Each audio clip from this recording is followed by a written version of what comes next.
Praise the Lord. परमेश्वर का धन्यवाद हो, उसकी दया उसकी करुणा से एक और बार अवसर मिला उसके वचन में से सीखने के लिए। आइए आज का वचन हम देखेंगे याकूब की पत्री और उसका 4 अध्याय और 12वीं आयत में पढ़ता हूँ आप लोगों के लिए। वहाँ लिखा है, व्यवस्था देने वाला और हाकिम दोनों एक ही हैं, जो बचाने और नाश करने में समर्थ है। पर तू कौन है जो अपने पड़ोसी पर दोष लगाता है? एक सवाल पूछा है। एक ऐसा आज्ञा का पालन न करना या अनाज्ञाकारिता जो हर मसीह अपने जीवन में कर चुका है या कर रहा है। बहुत गंभीरता है इसके अंदर। हम इसको पाप मानते ही नहीं है, आज्ञा को उल्लंघन मानते ही नहीं है। सबसे बड़ी बात यह क्या लिखा है यहाँ पर कि व्यवस्था देने वाला और हाकिम दोनों एक हैं, और जो बचाने और नाश करने में समर्थ है। हमें मालूम होना चाहिए हम किसको ओवर रूल कर रहे हैं। जो बचाने और नाश करने में समर्थ है, हमें ख़त्म भी कर सकता है, हमें बचा भी सकता है, पर उसके बावजूद भी हम उसकी आज्ञाओं को ओवर रूल्ड कर रहे हैं। यानी कि उस आज्ञा का पालन ना करते हुए, उस आज्ञा का विरोध करते हुए अपने जीवन को चला रहे हैं। और वो आज्ञा क्या है मालूम है? वो आज्ञा है एक दूसरे पे दोष लगाना। सबसे आसान बात समझते हैं हम इसको। आसानी से किसी के लिए भी कुछ भी कह देते हैं। बहुत सोच समझ के हमारे मुख को खोलना है, बहुत सोच समझ के। क्या लिखा है यहाँ पर? अगर 11वीं आयत पढ़ता हूँ मैं, हे भाइयों एक दूसरे की बदनामी ना करो। लिखा है यहाँ पर एक दूसरे की बदनामी ना करो।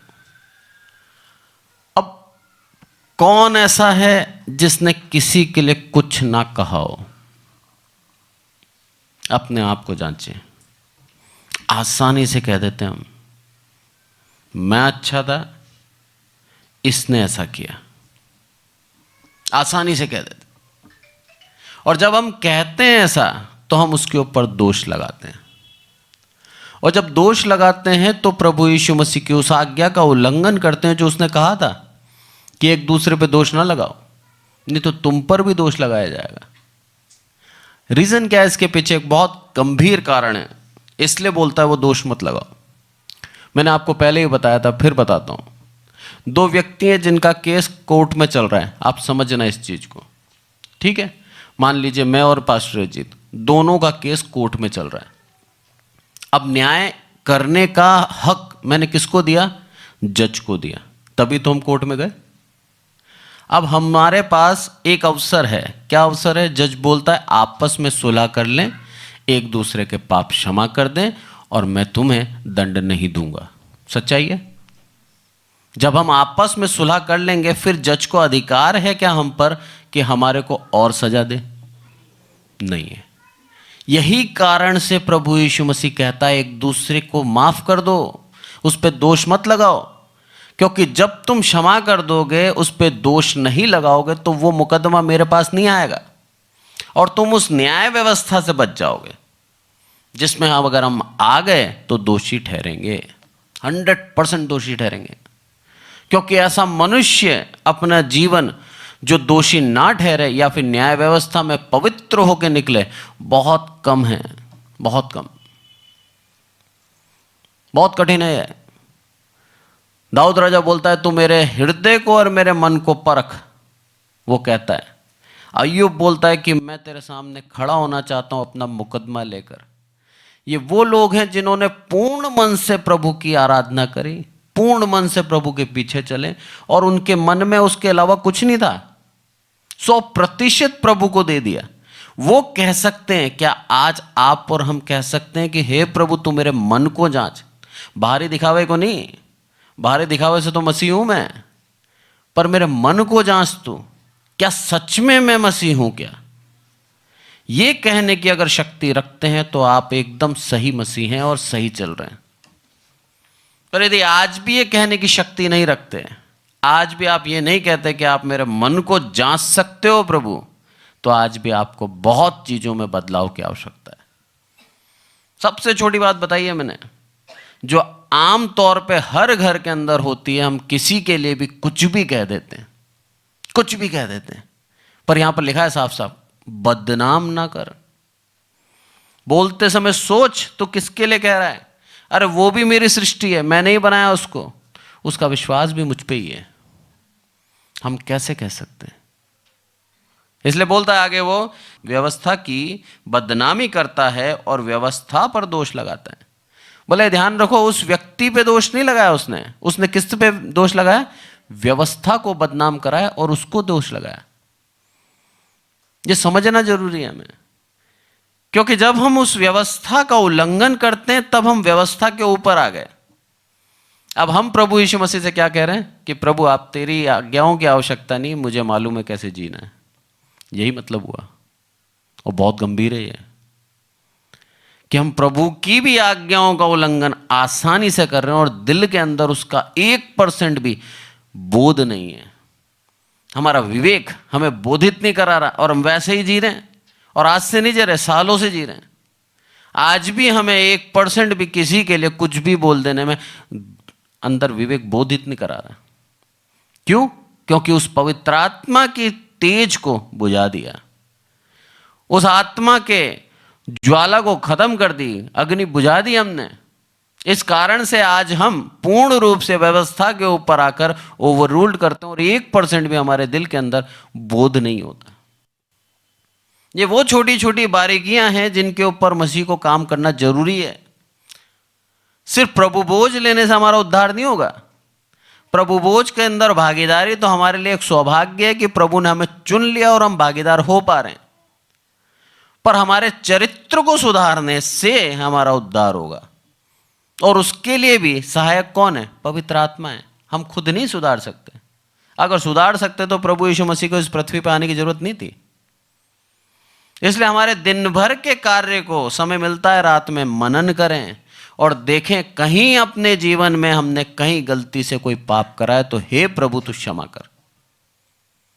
थोड़ी सी बड़ाई पाने के लिए अगर मुंह खोला है तो मतलब हम घमंड से भर रहे हैं। हम चाहते हैं खुद की बड़ाई, खुद का सम्मान। तुरंत माफी मांगे, हे प्रभु ऐसा व्यवहार मेरे जीवन से हटा दे कि मैं खुद की महिमा चाहूं, मैं सिर्फ वो करूं जिससे तेरा आदर मान होता है। प्रभु यीशु मसीह महान क्यों हुआ? सोचा आपने? प्रभु यीशु मसीह बोलता है कि मेरे जैसा प्रेम कर, यही कहता है ना, मेरे जैसे बनो, यही कहता है वो। सबसे पहला काम प्रभु यीशु मसीह ने क्या करा था मालूम है? अपने सारे अधिकारों को त्याग कर एक मामूली मनुष्य बन के इस धरती पर आया।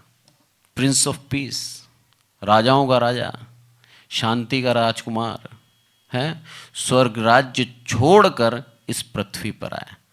सबसे पहली बात उसने त्यागना, वो त्यागना हम उससे सीखें। अपने अधिकारों को त्याग दें, हमारी पोजीशन को जिसके ऊपर हम घमंड करते हैं त्याग दें, कि प्रभु तेरे लिए ये पोजीशन कुछ भी नहीं है। क्योंकि जब हम अपना सम्मान चाहते हैं तब हमारे अंदर अहम आ जाता है और हम अपने आप को बढ़ाते हैं। हमारे जीवन से प्रभु नहीं बढ़ रहा। पर यहां पर प्रभु यीशु मसीह दिखा रहा है सबसे पहले त्यागना सीखो, और खुद भी कहता है कि अपना क्रूस उठा के चल, यानी कि सब कुछ सारी अभिलाषाओं को क्रूस पे खत्म कर दे।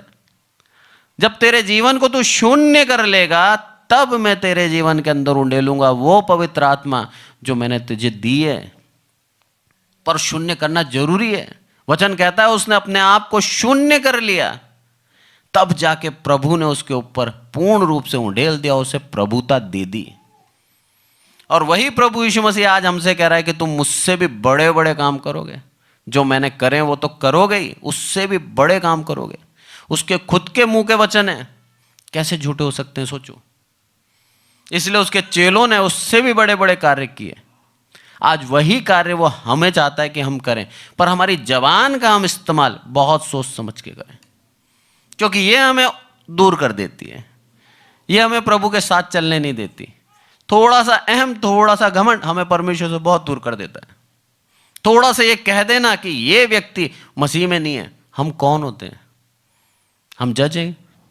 हमें प्रभु ने न्याय का अधिकार दिया है। हम कौन हैं? पर उसके बावजूद भी हम जजमेंट तुरंत देते हैं, तुरंत। दो विवाद हो रहा है, दो घर के अंदर लड़ाई है, यही दोषी है साहब। कैसे कह दिया हमने? भले दोषी है, सच्चाई हमें दिख रहा है, पर हम उसे कह नहीं सकते, क्योंकि परमेश्वर बोलता है प्रार्थना कर, बस तेरे शत्रुओं के लिए भी प्रार्थना कर। बोला न्याय तो मेरा है और मेरे हाथ में ही रहने दे। जब हम उस हिसाब से अपने जीवन को चलाते हैं, तब हमारे जीवन में आत्मिक उन्नति होती जाती है, तब हम प्रभु के और नजदीकी में आते हैं, तब प्रभु को आत्मा और उड़ेलता जाता है हमारे अंदर, और हम और भरपूरी से बढ़ते जाते हैं, हमारे आत्मिक दान मिलते जाते हैं। सिर्फ प्रचार करने का दान नहीं, उसके बाद फिर आपको चंगाई का दान भी मिलेगा, उसके बाद आपको पवित्र आत्मा अभिषेक करने का भी दान मिलेगा, आपको अलग अलग दान देता जाएगा प्रभु। दया आपके जीवन में डाल देगा, करुणा आपके जीवन में डाल देगा, तब जाके आप वो काम कर पाओगे। डॉक्टर एम ए थॉमस के विषय में बताता हूँ मैं। जब वो अमेरिका से आते थे, दिल्ली रुके, और दिल्ली जाके फरीदाबाद के अंदर उनके कोड़ियों का जो पूरी कॉलोनी बनाई थी उन्होंने, उस कॉलोनी में जब वो जाते थे, तो आप सोचिए कोड़ियों के घर के अंदर जो गुदड़ियाँ होती हैं, उस गुदड़ी में सो जाते थे। हम सो सकते हैं? कितनी स्मेल आती है उन लोगों के पास से जब हमारे पास आके वो भीख मांगते हैं। स्टेशन के पास देख लोगे आप उसको, या फिर बस अड्डे के पास देख लोगे, वहाँ पर हम कई बार देखते हैं ऐसे लोगों को। और वो पास आके अपनी वो छोटी सी बैरिंग वाली गाड़ी में अगर खड़े भी हो जाएंगे तो भी हमें स्मेल आती है। ऐसा महान व्यक्ति कहाँ से उतरा? एयरपोर्ट से उतरा, अमेरिका में बड़े बड़े लोगों के साथ सुसमाचार सुनाया, बड़े लोगों के साथ भोजन टेबल में भागीदार हुआ। घमंड आ सकता है ना? और ऐसा व्यक्ति आके कहाँ से हो रहा है? उस गुदड़ी पे सो रहा है, उस घर के अंदर घुस रहा है, उस घर में पकाई हुई रोटी खा रहा है। और इतना दिल, इतना प्रेम किसने दिया? उस प्रभु ने दिया। उस मनुष्य में नहीं थी ताकत, पर उस मनुष्य के अंदर यह इच्छा थी कि प्रभु तेरी सारी आज्ञा मैं पालन करूं। यही कारण था डॉक्टर एम ए थॉमस महान हो गए, यही कारण था। आज वो अमर हैं, उनका नाम कोई मिटा नहीं सकता, इज्जत से लिया जाता है उनका नाम। आप गूगल पे सर्च कर सकते हैं, विकिपीडिया भी देख सकते हैं। पद्मश्री, भारत सरकार ने उनको पद्मश्री दिया। क्यों दिया? उनके कामों के द्वारा प्रभु चाहता था उस व्यक्ति को सम्मान मिले। आज प्रभु चाहता है आपको और मुझे सम्मान मिले, इसीलिए चाहता है उसकी हर एक छोटी छोटी बारीकियां भी हम सीखें, छोटी छोटी आज्ञाओं को भी हम नजरअंदाज ना करें, सिर्फ पाप को ही पाप ना देखें, व्यक्तिगत व्यवहार को भी हम बदलें। क्योंकि कई बार हम सोचते हैं चोरी नहीं कर रहे, हम पापी नहीं है। हत्या नहीं करी हमने, हम पापी नहीं है। हमने किसी से झूठ नहीं बोला, हम पापी नहीं है। हम किसी का लूट नहीं रहे, हम पापी नहीं है। पर हमारे व्यवहार के अंदर कड़वाहट भरी है, हमारे व्यवहार के अंदर ईर्ष्या भरी है, हम कुड़कुड़ाते हैं दिन भर। तो भी मैं आपसे कह दूं, आप मसीह नहीं हैं। क्योंकि साफ कहता है यहूदा के अंदर 14वीं आयत से यदि हम पढ़ेंगे तो उसके अंदर साफ कहता है, हनोक की भविष्यवाणी बताता है यहूदा, वो बोलता है ऐसे भक्तिहीन लोग हैं जो असंतुष्ट और कुड़कुड़ाते हैं, प्रभु तू उनका आके न्याय कर। कैसी बात है? असंतुष्टि भी और कुड़कुड़ाना भी प्रभु के न्याय में आ जाएंगे हम। कितना सोच समझ के हमें जीवन चलाना है। प्रभु यीशु मसीह चाहता है कि हम प्रतिदिन आनंदित रहें और आनंद के साथ उसका धन्यवाद करते रहें। उसका रीजन क्या है मालूम है आपको? हम सबके नाम स्वर्ग राज्य में लिखे हुए हैं। अब स्वर्ग राज्य में हमारे नाम लिखे हुए हैं तो हम दुखी कैसे हो सकते हैं? हम प्रभु के ऊपर कैसे अज्ञानता से दोष लगा सकते हैं कि प्रभु तूने मुझे कुछ नहीं दिया? प्रभु बोलेगा तेरा नाम स्वर्ग राज्य में है, इससे बड़ा मैं तुझे क्या दूं? तुझे मैं अपना पुत्र कहता हूं, तुझे मैंने चुना है, इससे ज्यादा मैं तुझे क्या दूं? भला इसलिए बोलता है कि तुम आनंदित रहो, खुश रहो। क्यों? क्योंकि तुम्हारे नाम स्वर्ग राज्य में लिखे हुए हैं। आज हर एक मसीह को आनंदित रहना है कि हमारे नाम स्वर्ग राज्य में लिखे हैं। हमारी शारीरिक अवस्था अच्छी हो या बुरी, उससे कोई फर्क नहीं पड़ता। हम धनी हैं, निर्धन है, उससे कोई फर्क नहीं पड़ता। क्योंकि अल्टीमेट हमें जो प्रतिफल मिल रहा है वो इतना महान मिल रहा है, जो आज इस धनी को भी, आज पृथ्वी के सबसे बड़े धनाढ्य को भी मिलेगा नहीं मिलेगा उसमें संकोच है, पर हमें दे दिया। क्योंकि उसका वचन कहता है साफ साफ कि वो कुचलों को और जो दबे हुए हैं, गरीब हैं, उन लोगों के लिए आया। हम धन्यवाद दें, वो हमारे लिए आया। प्रभु चाहता है हमें बहुतायत की आशीष देना, इसीलिए हमारे व्यवहार को भी बदलना चाहता है। यही कारण से बोलता है मेरे तुल्य बनो, मेरे समान बनो, मैं जैसा हूं वैसा करो। अगर उसके जीवन को हम बारीकी से देखेंगे तो उसके जीवन के अंदर बहुत ऐसे कार्य हैं जो हमने आज तक करे ही नहीं, सोचते भी नहीं है करने की। रीजन क्या है? अरे वो तो प्रभु था, हम कैसे कर सकते हैं? पर प्रभु हमें वरदान देके गया है, आशीष देके गया है, बोला तुम कर सकते हो, विश्वास रखो। जब आगे पढ़ते हैं हम, उसमें क्या लिखता है वो कि और व्यवस्था पर दोष लगाता है, यदि तू व्यवस्था पर दोष लगाता है तो तू व्यवस्था पर चलने वाला नहीं पर उस पर हाकिम ठहरा। हाकिम हो गए हम व्यवस्था के। अब व्यवस्था को हमने अपने अधीन में कर लिया। कितना एक उलट काम हो गया। छोटी सी नादानी, छोटी सी गलती जो हम सोचते भी नहीं है कि हमने इतना बड़ा उसका गलत काम हमसे हो गया। आसानी से कह देते हैं साहब कि बिल्कुल भी किसी के लिए भी उदाहरण ले लो, मैं जैसे मैंने मेरी बच्ची के लिए कह दिया, मेरे भाई के लिए कह दिया कि मेरा भाई बिल्कुल भी प्यार नहीं करता, मेरा भाई ऐसा है, मेरा भाई वैसा है, कुछ भी यदि मैंने कह दिया उसके लिए तो मैंने उसकी बदनामी कर दी। और वो जो मेरा प्रभु कहता है आपस में एक दूसरे से प्रेम रखो, उसका उल्लंघन कर दिया और दोष लगा के फिर मैंने एक और आज्ञा का उल्लंघन कर दिया और मैं हाकिम बन गया उस व्यवस्था पे। 2 वचन प्रभु से दूर ले गए, 2 वचन। कितना सोच समझ के हमारे मुख को खोलना है हमें। एक आयत निकालें आप, नीति वचन और उसका 26 का 12। बुद्धिमान और मूर्ख व्यक्ति के विषय में बताया यहाँ। बुद्धिमान कौन है और मूर्ख कौन है? यदि तो ऐसा मनुष्य देखे जो अपनी दृष्टि में बुद्धिमान बनता हो तो उससे अधिक आशा मूर्ख ही से है। ये कौन दोष लगाते हैं मालूम है? जो अपनी नजर में बुद्धिमान है। बहुत अंतर है प्रभु की नजर में देखना और खुद की नजर के अनुसार देखना। प्रभु हमें बुद्धिमान बनाता है तो हमारे तुल्य और कोई नहीं होगा, क्योंकि उसने बुद्धिमान बनाया। परमेश्वर ने सुलेमान को कह दिया तेरे समान ना था, ना है, ना होगा। वो उसकी नजर में बुद्धिमान बनाया। और वही सुलेमान राजा यहां लिख रहा है, क्या लिखता है कि यदि तू ऐसा मनुष्य देखे जो अपनी दृष्टि में बुद्धिमान बनता हो, है नहीं, प्रिटेंड कर रहा है कि मैं बुद्धिमान हूं, ऐसे व्यक्ति से बड़ा अच्छा कौन है?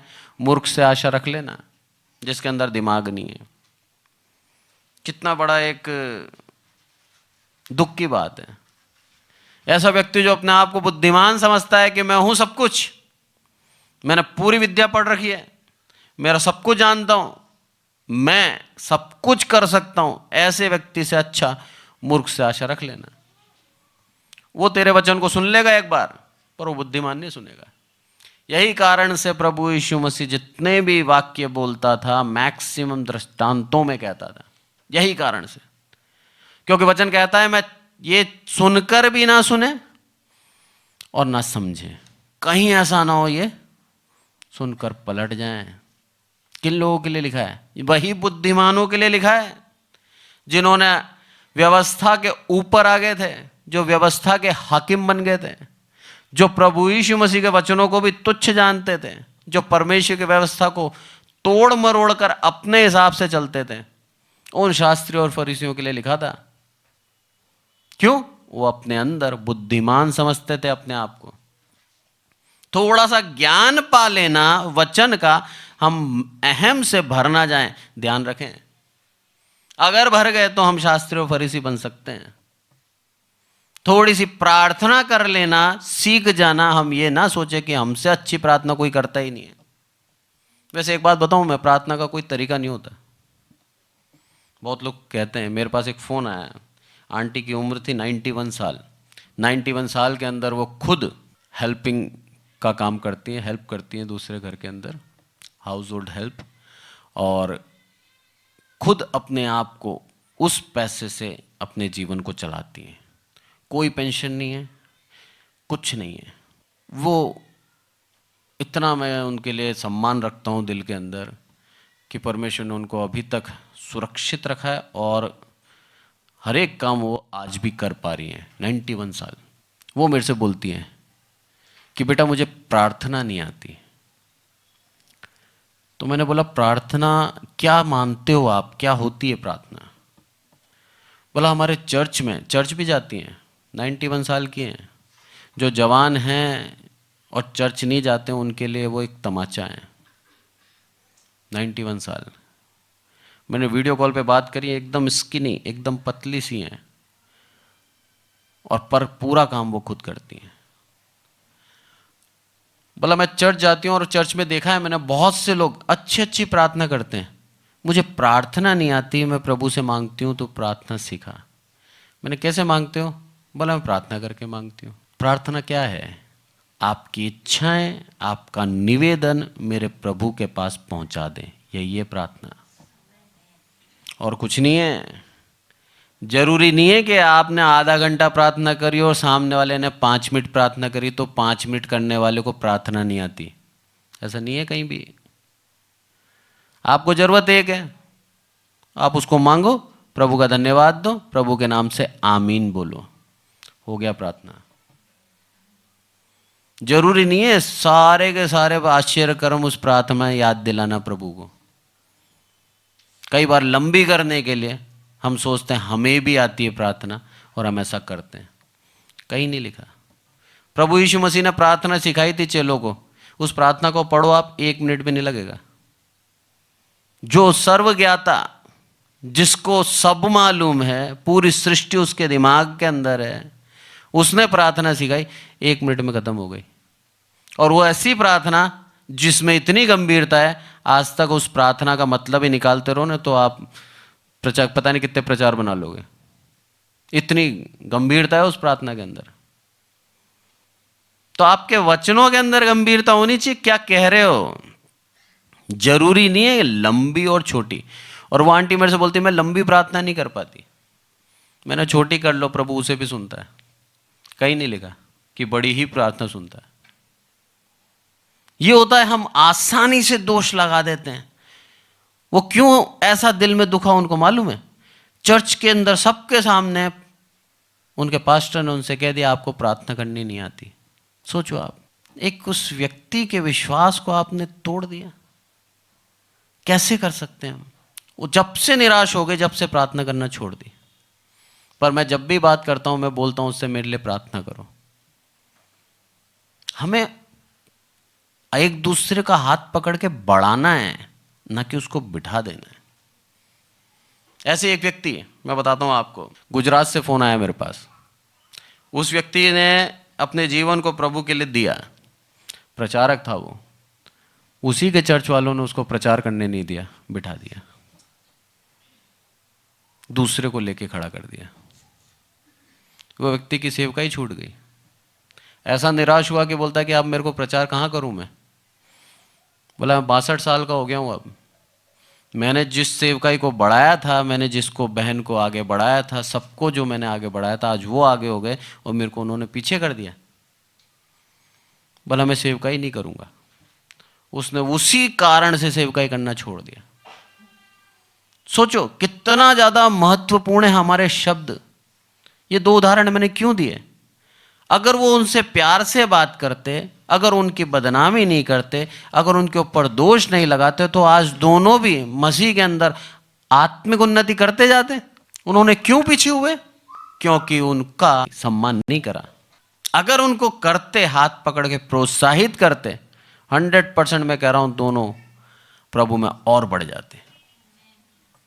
यही कारण से प्रभु यीशु मसीह बोलता है दोष मत लगाओ, तुम पर भी दोष लगाए जाएंगे, मत लगाओ दोष। पर उसके बावजूद भी हम बोलते समय सोचते नहीं इसका इंपैक्ट क्या पड़ेगा, इसका प्रभाव क्या पड़ेगा, और हम बोल देते हैं। इस कारण से प्रभु हमें सिखाता है, हमें बहुत सोच समझ के बोलना है। एक और आयत निकालें हम। ऐसे लोग जो ये बोलते समय सोचते नहीं है, उन लोगों के लिए मत्ती में लिखा है 15:8 में कि वे लोग होंठों से तो मेरा आदर करते हैं पर उनका मन मुझसे दूर रहता है। वे व्यर्थ ही मेरी उपासना करते हैं क्योंकि मनुष्यों की विधियों को धर्मोपदेश करके सिखाते हैं। भला ये वो लोग हैं जो व्यर्थ मेरी उपासना करते हैं। इनकी उपासना का प्रतिफल इनको नहीं मिलेगा, इनकी आराधना का प्रतिफल इनको नहीं मिलेगा। सोचिए कितना बड़ा दुख है। जीवन निकाल दें हमने आराधना के अंदर, और उसके बाद जब प्रतिफल का समय आया प्रभु के सामने, और प्रभु हमसे क्या बोले, मैं तुझे नहीं जानता। प्रभु मैं तो बहुत बड़ा सिंगर था, यूट्यूब पे मेरा चैनल भी था, देखो मेरा 5 लाख फॉलोवर्स हैं, आपने नहीं देखा। पर प्रभु क्या बोलेगा, मैं तुझे नहीं जानता। रीजन क्या है? होंठों से तो तूने आदर कर दिया, पर तेरा मन कहां था? आज का वचन सिर्फ और सिर्फ मन को पवित्र करने पर है। हम मन को जांचें, क्योंकि मेरा प्रभु यीशु मसीह कहता है मैं तुम्हारे मनों को जांचता हूं। तुम्हारे बाहरी रूपरेखा को नहीं देखता, तुम्हारे कपड़ों को नहीं देखता, तुम्हारी शक्ल को नहीं देखता मैं, क्यों मैंने बनाया तुम्हें, सब सुंदर हो मेरे लिए। पर मन को जांचता हूं, क्योंकि मन तुम सबसे छुपा सकते हो, मुझसे नहीं छुपा सकते। इसलिए हमें मनों को पवित्र करना जरूरी है, मनों को शुद्ध करना जरूरी है। वचन कहता है ऐसा व्यक्ति जो प्रभु के विरोध में है उससे नमस्ते भी ना करो, कहता है ना। क्या सोच समझ के हमें जीवन जीना है। प्रभु चाहता है कि हम उसकी संगति में बढ़ते जाएं। पौलुस के पूरी पत्रियां आप पढ़ लो, हर एक पत्री के अंदर एक ही उद्देश्य उसका, आत्मिक उन्नति करें। यही चीज हमारे जीवन में भी होनी चाहिए कि हम आत्मिक उन्नति करें। दोबारा याकूब में आते हैं और 13वीं आयत में पढ़ता हूं इसी के बाद। तुम जो ये कहते हो कि आज या कल हम किसी और नगर में जाकर वहां 1 वर्ष बिताएंगे और व्यापार करके लाभ कमाएंगे, 14वीं आयत, और यह नहीं जानते कि कल क्या होगा, सुन तो लो, तुम्हारा जीवन है ही क्या, तुम तो भाप के समान हो, थोड़ी देर दिखाई देती है फिर लोप हो जाती है। क्या कह दिया प्रभु ने हमें? भाप। और ये भाप कितनी शक्तिशाली होती है मालूम है आपको? इकट्ठी कर लो आप, भाप का इंजन बना देती है ना।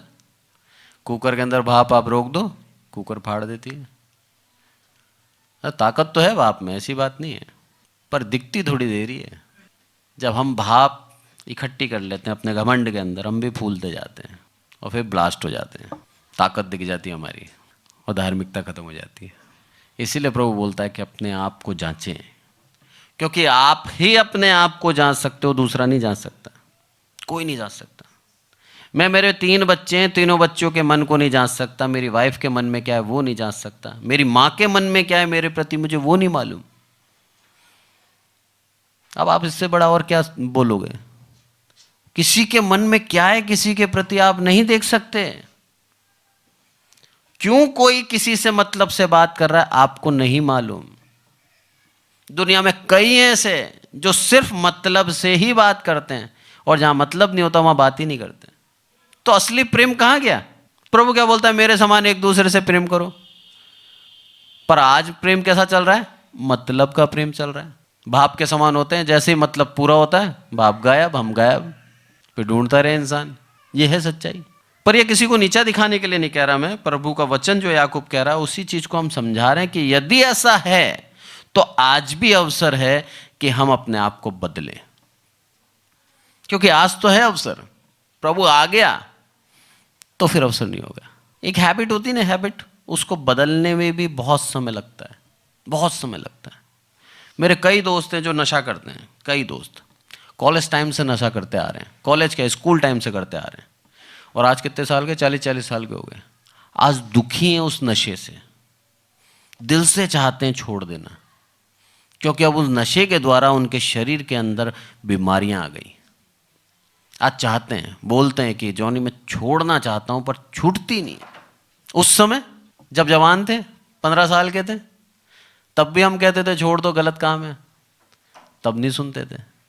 आज उसका पूरा परिणाम देखा तो आज परेशान है, छूट नहीं रही। यही है पाप का जीवन। अभ्यस्त हो जाते हैं ना जब 20 साल, 15 साल, 30 साल, हम उन गलतियों को सुधारने में समय नहीं लगाते हैं, हम छोड़ देते हैं, उन्हीं गलती में जीते रहते हैं, क्योंकि अभ्यस्त हो गए उसके, अब उसके बिना जी नहीं पा रहे। पर हमें उसके विपरीत उसको बदलना पड़ेगा, क्योंकि हमें जाना स्वर्ग राज्य में, इस धरती में नहीं रहना। इस धरती पे महल बना लो आप, वो महल भी खत्म होगा प्रभु के आगमन पर, 100% लिखा है वचन के अंदर। अंत में पूरी पृथ्वी जला देगा, तो वो महल भी खत्म होगा जिसके लिए हम मेहनत कर रहे हैं, जिसके लिए हम प्रयास कर रहे हैं।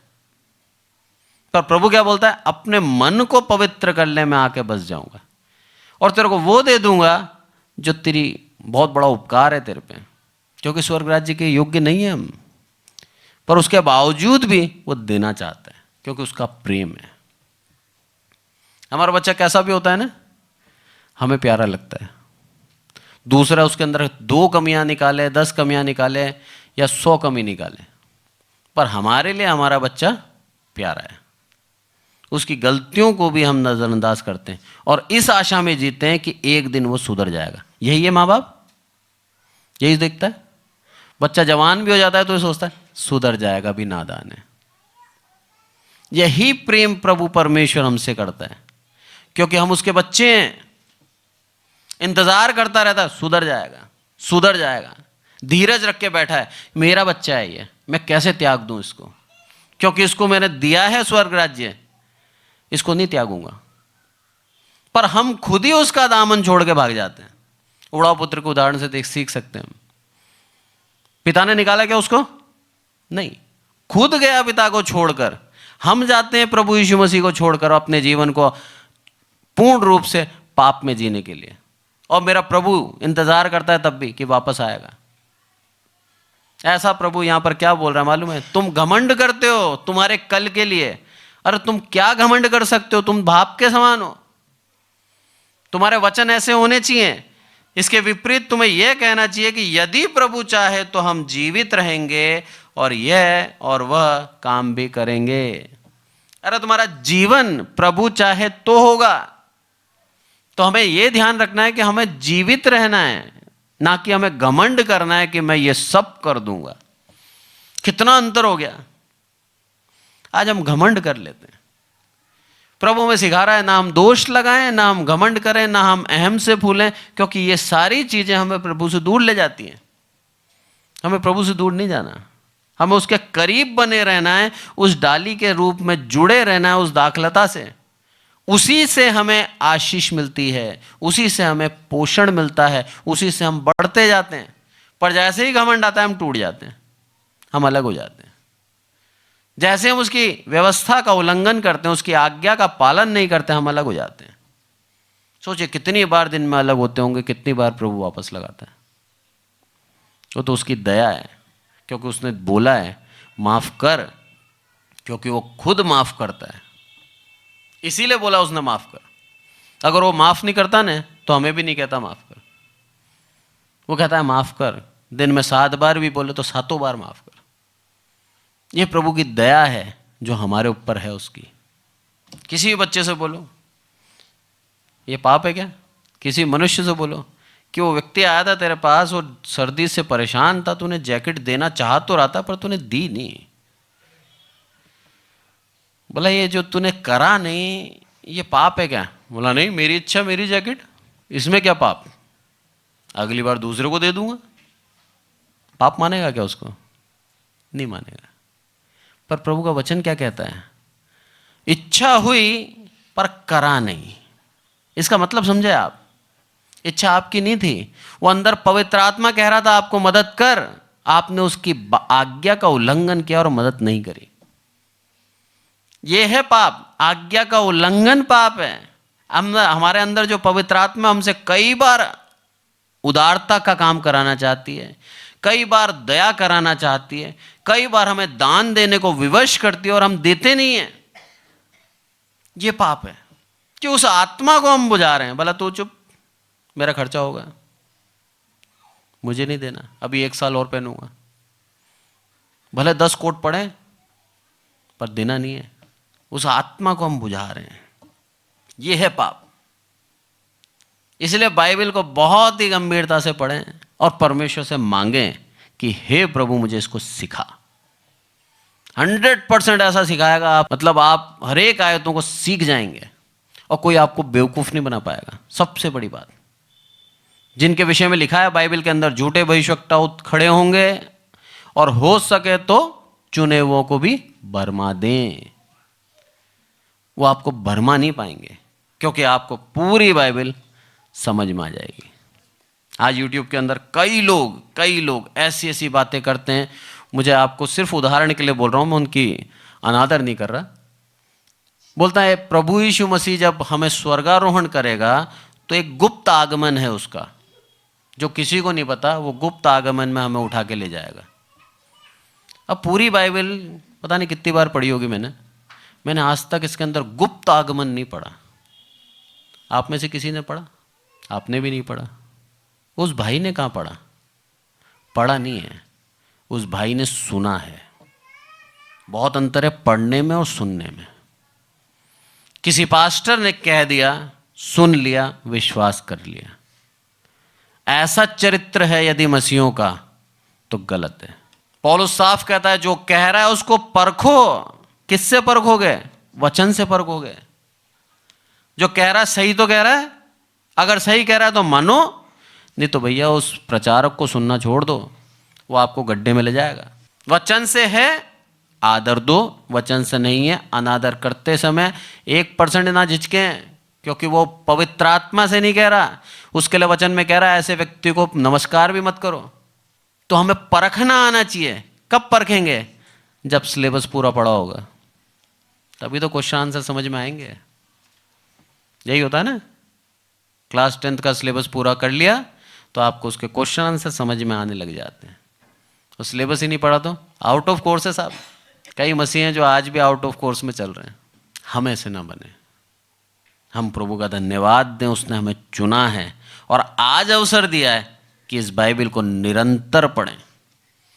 हर बार नया सीखोगे, हर बार, गारंटी है। हजारों साल हो गए इस बाइबल को बने हुए, लोग पढ़ रहे हैं, पर आज भी इस बाइबल की बिक्री सबसे ज़्यादा है पूरी दुनिया में। इससे कोई बोर नहीं होता, सबसे बड़ी बात है। इसकी शैली पुरानी नहीं होती कि साहब 2000 साल पहले लिखी थी, उस समय के व्यवस्थाओं को लिखा है इसलिए हम बोर हो गए ना। इसकी शैली पुरानी नहीं होती, ऑटो अपग्रेडेड है ये, अपने आप अपग्रेड हो जाती है। आप पढ़ते जाओगे, आपके मॉडर्न जमाने के हिसाब से बदल गई। वचन नहीं बदले हैं, आपकी समझ में, आपको समझ में आने लग जाएगा। क्योंकि ये इंसान ने नहीं लिखी, ये पवित्र आत्मा के द्वारा लिखी गई है। अरे वो कुंजी है आपके पास जो स्वर्ग ले जाएगी, इसको क्यों कमर में बांध के चल रहे हो? खोल के पढ़ें, आपको स्वर्ग ले जाएगी। आइए आज के वचन के लिए प्रभु का धन्यवाद करें, प्रार्थना करें। हे हमारे प्रभु, हम सबको संभाल के रखते हैं, इसलिए आपका धन्यवाद मेरे प्रभु। आदर मान आपको देते हैं मेरे प्रभु। विशेष करके प्रार्थना करते हैं मेरे प्रभु, इस वचन को जितने भी लोग सुनते हैं हर एक आशीषित हो, हर एक को मेरे प्रभु और आत्मा का ज्ञान देना मेरे प्रभु, ताकि बुद्धिमान होकर आपकी आज्ञाओं को माने, आपके विपरीत चलकर व्यवस्था का हाकिम ना बने मेरे प्रभु, पर नम्र बनकर अपने जीवन को चलाए और आपकी आज्ञाओं को जैसा आपने लिखा है, जैसा आपने बोला वैसा ही माने, उसमें कुछ सुधार ना करें मेरे प्रभु। आदर मान आपको देते हैं मेरे प्रभु। मेरे जीवन में मैं घटता जाऊं और आप मेरे जीवन में बढ़ते जाएं मेरे प्रभु, और बहुतायत से मेरे प्रभु आप मुझे इस्तेमाल करें, ना केवल मुझे, जितने सुनने वाले हैं हर एक को इस्तेमाल करें मेरे प्रभु, और हर एक मेरे प्रभु आपके लिए अपने जीवन को देने वाला एक सच्चा मसीह बने मेरे प्रभु। आदर मान आपको देते हैं मेरे प्रभु। आज के वचन के आधार पर अपने जीवन को चलाने वाले हों मेरे प्रभु, न केवल सुनने वाले पर कि चलाने वाले भी हों मेरे प्रभु। ग्रहण करें उस आदत को, उस व्यवहार को जो आप हमसे चाहते हैं, आपका व्यवहार। सबसे प्रेम करें किसी पे दोष ना लगाएं, किसी को बदनाम ना करें और किसी के लिए कुछ गलत ना बोलें मेरे प्रभु। दुनिया में हैं कई झूठे भविष्यवक्ता, आपका वचन कहता है मेरे प्रभु, उन झूठे भविष्यवक्ताओं से बचें मेरे प्रभु, ताकि हमारी आत्मा बच जाए और हम स्वर्ग राज्य में जाने योग्य हो सके मेरे प्रभु। निर्दोष और पवित्र होकर अपने जीवन को चलाएं। आदर मन आपको देते हैं मेरे प्रभु। हर एक के दिल में वचन कार्य करें, प्रभु यीशु मसीह के नाम से मांगते हैं, आमीन।